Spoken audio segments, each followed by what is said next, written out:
नमस्कार मित्रांनो, आज आपण आलो आहोत आपल्या केळीच्या शेतामध्ये, ज्या ठिकाणी आपण 26 मे रोजी टिशूचे जैनचे रोप लावले होते. मित्रांनो, आज आहे 16 जुलै.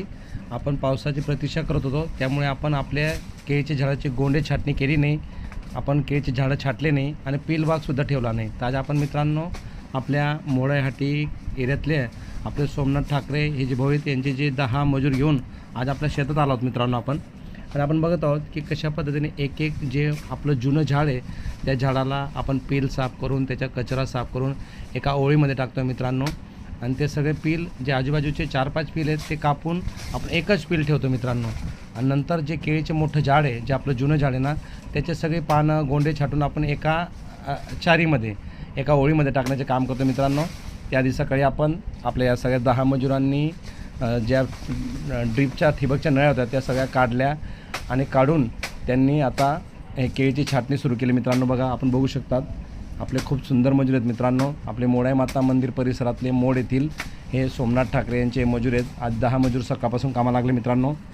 आधी सकाळी या लोकांनी सगळ्या नळ्या काढल्या आणि त्याच्यानंतर मित्रांनो आता प्रत्येक ओळीमध्ये जे काही आपले जुने झाड आहेत, ज्या ठिकाणी आपले पील गोळा झालेले आहेत, ते पील ठेवण्याचे काम करतो मित्रांनो. एक गोष्ट बघण्यासारखी मित्रांनो की यावर्षी पाऊस उशिरा झाला, 5-6 जुलैनंतर पाऊस आला. आणि आपल्याला शंका होती मित्रांनो की सुरुवातीचा जो पाऊस येतो तो वादळ वाऱ्यासह येतो आणि तो जर पाऊस आला तर आपले झाडं पडतात आणि झाडांना फळधार नसते मित्रांनो.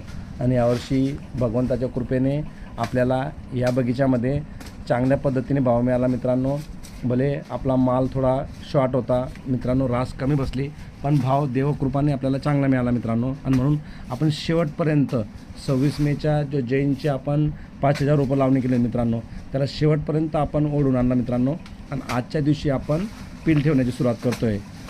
आपण बघू शकता मित्रांनो की आपले पील जे आहेत ना ते खूप मोठे मोठे झाले आहेत. जर आपण सुरुवातीला जर हे गोंडे छाटून घेतले असते, झाडं कापून टाकले असते जुने आणि पील ठेवले असते, तर राहिलेले जे झाडं होते आपले 2022 झाडं, त्यांचा जो माल होता तो आपल्याला मिळाला नसता मित्रांनो. कारण की सुरुवातीच्या वारावादळामुळे हे झाडं पडण्याची शक्यता असते मित्रांनो. आणि म्हणून आपण उशिरा पील बाग ठेवतो आहे आणि उशिरा आपण झाडांची छाटणी करतो मित्रांनो. बघा, आपण बघू शकतात की कोयत्याद्वारे आपले हे भाऊ प्रत्येक झाडाजवळ जाऊन आधी जे काही 4-5 पील असतात त्याच्यापैकी जो एक ठेवायचा आहे तो एक ठेवतात आणि आजूबाजू 4 कापतात. नंतर मग हे झाड असताना त्याची पत्ती साफ करतात आणि पत्ती साफ करून एका ओळीमध्ये टाकण्याचे काम सुरू आहे मित्रांनो. आपण बघू शकतात